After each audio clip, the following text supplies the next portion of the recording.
नमस्कार दोस्तों। आज अपन पढ़ेंगे भारत पर अरबों का आक्रमण कि भारत पर अरबों ने किस प्रकार से आक्रमण किया और क्या उनके कारण थे, और सब पढ़ेंगे अपन डिटेल से आज। तो भारत पर अरबों का आक्रमण करने का जो मकसद था उनका, वो मेन मकसद था कि मुस्लिम धर्म का प्रचार प्रसार करना और धन लूटना भारत से। क्योंकि आपको पता ही है कि भारत में उस समय भारत को सोने की चिड़िया कहा जाता था, बहुत ज़्यादा धन था भारत के अंदर। तो वहाँ से धन लूटना और मुस्लिम धर्म का प्रचार प्रसार करना। उन्होंने बोलन दर्रे से प्रवेश किया भारत में, और भारत के यानी कि आज के पाकिस्तान, उस समय के भारत सिंध के क्षेत्र में उन्होंने प्रवेश किया। और जो अरबवासी थे उन्होंने भारत में दिरहम नामक सिक्के चलाए थे। इसके खलीफा उमर, इन्होंने 636 ईस्वी में यानी कि ठाणे, जो आज महाराष्ट्र में पड़ता है, वहाँ पर पहला आक्रमण किया था, जो कि एक असफल आक्रमण रहा था, लेकिन इन्होंने पहला आक्रमण किया। वह इनका नाम था इब्न अल हरियल। अब क्या हुआ, इन्होंने इस आक्रमण की शुरुआत हो गई।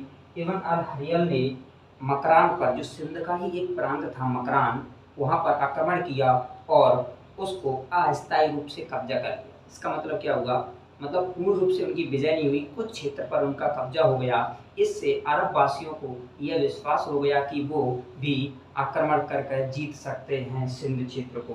नाम था अल हजाज। ये अल हजाज, इनका क्या हुआ, एक बार इनका एक जहाज जा रहा था अरब सागर होते हुए, यह सिंध के क्षेत्र से होकर गुजर रहा था, यानी सिंध की एरिया थी वो अरब सागर में। आज जो प्रेजेंट में देखे तो कराची के नीचे होते हुए समुद्री लुटेरे थे, उन्होंने उसको लूट लिया। और जब ये लूट लिया तो अल हजाज को इस बात की जानकारी हुई कि उनका जहाज लूट लिया गया है। तो उन्होंने, यानी कि जो सिंध के उस समय के राजा थे, यानी कि चच के पुत्र दाहिर वहाँ पर शासन कर रहे थे, उनको उन्होंने एक पत्र लिखा और उस पत्र में कहा कि आपके क्षेत्र में हमारा जहाज लूटा गया है, उस जहाज पे जो लुटेरे हैं उनको दंडित कीजिए और उनको हमें सौंपिए।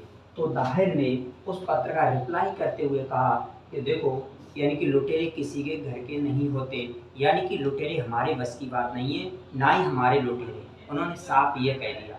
लेकिन ये बात यानी कि अल हजाज को सही नहीं लगी और उन्होंने इस बात का अपना अपमान समझा और इसका दंडित करने के लिए, किसको, यानी कि सिंध क्षेत्र के जो राजा थे दाहिर, इन दाहिर को दंडित करने के लिए उन्होंने अपने दो सेना नायकों को भेजा, जिनमें थे उबदुल्ला और बुदेला। उबदुल्ला और बुदेला को इस कारण भेजा कि आप उनको दंडित कीजिए कि उनकी इतनी हिम्मत कैसे हुई, हमारा जहाज लूट लिया और ऊपर से हमको बोल रहे हैं कि हम किसको लुटेरे किसी के घर के नहीं होते। तो जब उन्होंने यहाँ पर भेजा सिंध पर, तो यहाँ पर जो राजा थे दाहिर और उनका पुत्र था जयसिंह, इन्होंने दोनों ने उनसे युद्ध किया और उन्हें परास्त कर कर वापस भेज दिया।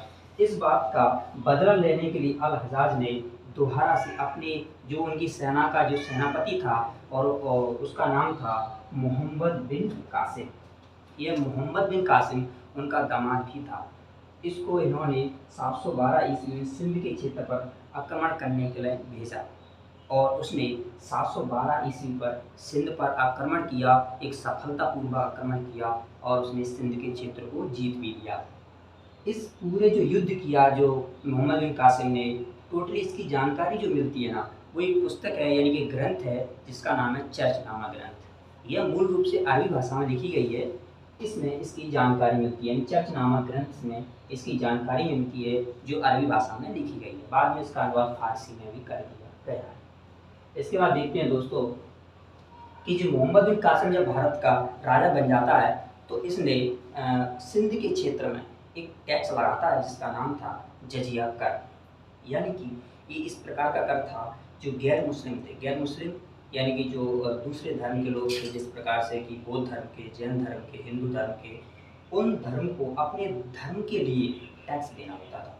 यानी कि इस टैक्स का लगाने का जो टोटली मकसद था ना, वो यह था कि या तो मतलब मुस्लिम हो जाओ तुम तो तुमको कोई टैक्स देना, या तुम अपनी धर्म को निभा रहे हो तो तुम्हें उनको टैक्स दो। यानी कि मुस्लिम राजा के अधीन रहकर तुमको कार्य करना है तो उनको टैक्स देना होगा।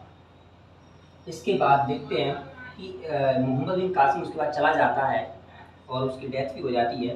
तो एक और राजा होता है जिसका नाम महमूद गजनवी। इसके बारे में देखें तो गजनवी साम्राज्य का ये राजा था।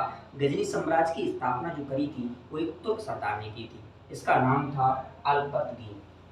अल्पतगीन एक तुर्क सरदार था जिसने गजनी साम्राज्य की स्थापना करी, और उसके दामाद यानी कि सुबुक्तगीन राजा बनता है। उनके बाद उनका दामाद सुबुक्तगीन राजा बनता है, और सुबुक्तगीन का पुत्र था महमूद गजनवी, जिसने भारत पर आक्रमण किए थे।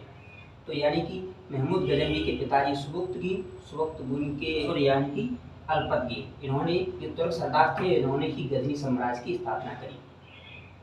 और उसके बाद देखते हैं जब महमूद गजनवी जब राजा नहीं बना था, राजा बनने से पहले खुरासान का शासक था। यहाँ पर क्वेश्चन बनता है एग्जाम में कि महमूद गजनवी जो था ना, वो राजा बनने से पहले कहाँ का शासक था, तो वह खुरासान का शासक था। इसके बाद क्या हुआ, जब सुबुक्तगीन था, सुबुक्तगीन के दो पुत्र थे, एक था महमूद गजनवी और एक था उसका इस्माइल। इस्माइल बड़ा पुत्र था। तो हुआ क्या कि जब सुबुक्तगीन ने इस्माइल को राज तलक किया, यानी कि राज तलक करने वाला था, तब तक उसकी डेथ हो जाती है। तो फिर गजनवी जो है ना, वो अपने भाई इस्माइल पर अटैक करता है और उसको ख़त्म कर देता है, यानी पूरा का पूरा राज खुद ले लेता है महमूद गजनवी। महमूद गजनवी 1998 यानी कि 998 ईस्वी में राजा बनता है गजनवी का। और उसके बाद देखे जाए कि इसने हजार ईस्वी से लेकर 1027 ईस्वी तक भारत पर एक या दो बार नहीं, टोटली 17 बार आक्रमण किए। इनमें कुछ महत्वपूर्ण आक्रमण हैं, इनके बारे में अपन पढ़ेंगे। उनके महत्वपूर्ण आक्रमण की बात करें तो जिस प्रकार से कि पहला आक्रमण यानी कि इसने 1000 ईस्वी में किया था, उसके बाद एक आक्रमण इसने 1025 ईस्वी में गुजरात के सोमनाथ मंदिर पर किया था।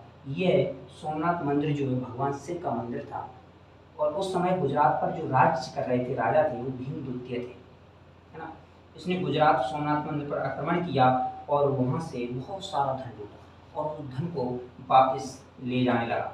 ऐसा बताते इतिहासकार में ऐसा लिखा है कि उसने जिस समय सोमनाथ के मंदिर पर आक्रमण किया था, उस समय उसने 50,000 हिंदुओं का कत्ल किया था, और जो सोमनाथ के मंदिर पर जो पत्थर लगे हुए थे उन पत्थरों को उसने निकाल कर उसने अपने पवित्र धाम पर सीढ़ियों में लगवाए, जिस प्रकार से मक्का मदीना जैसे पवित्र धामों पर।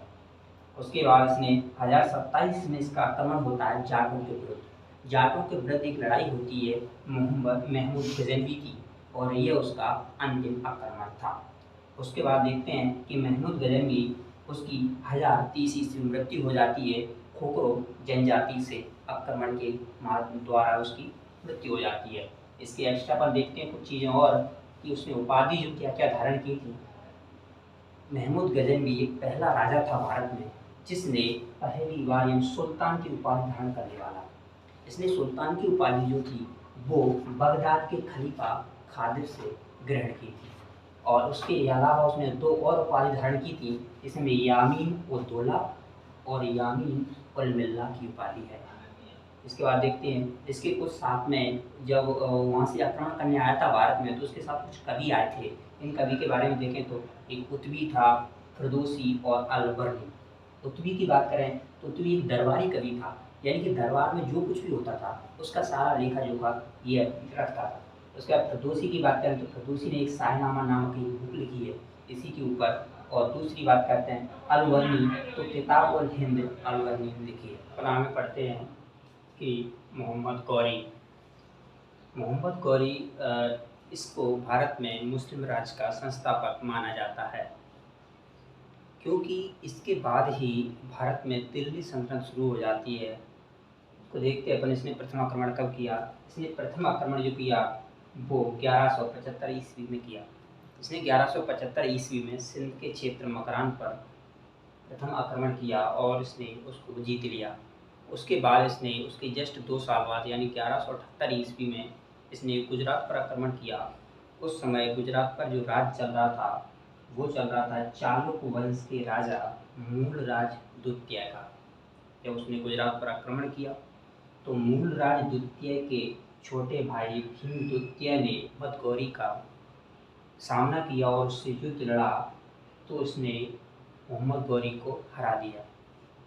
इसने अपनी विधवा माँ, जिनका नाम था नायका देवी, इनके संरक्षण में यानी कि इनके नेतृत्व में इसने युद्ध लड़ा और इसने मोहम्मद गौरी को पराजित कर दिया। यह मोहम्मद गौरी की भारत में एक प्रथम बड़ी पराजय थी जो इसने यहाँ पर झेली।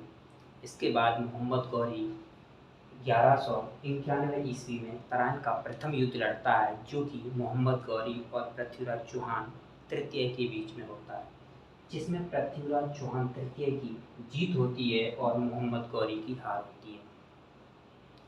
यह युद्ध पृथ्वीराज चौहान जीत जाते हैं। उसके बाद मोहम्मद गौरी को इसमें इतना ज़्यादा अपमानित होना पड़ता है। ऐसा बताया जाता है जब मोहम्मद गौरी यहाँ से वापस हो गया था तो उसने अपनी जो सेना में जो लोगों ने यहाँ पर उसका सपोर्ट नहीं किया था उनके सिर कटवा दिए थे।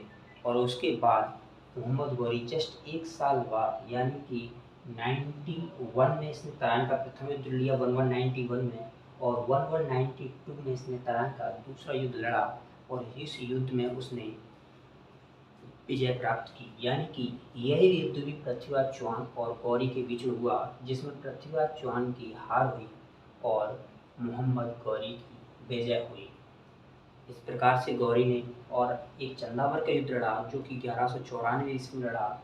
इसमें जयचंद और गौरी के बीच में लड़ा गया ये युद्ध और इस युद्ध में भी गौरी की विजय हुई, जयचंद की हार हुई। इसके बाद देखें तो गौरी की 15 मार्च 1206 ईस्वी में मृत्यु हो जाती है खोखरो जनजाति के द्वारा।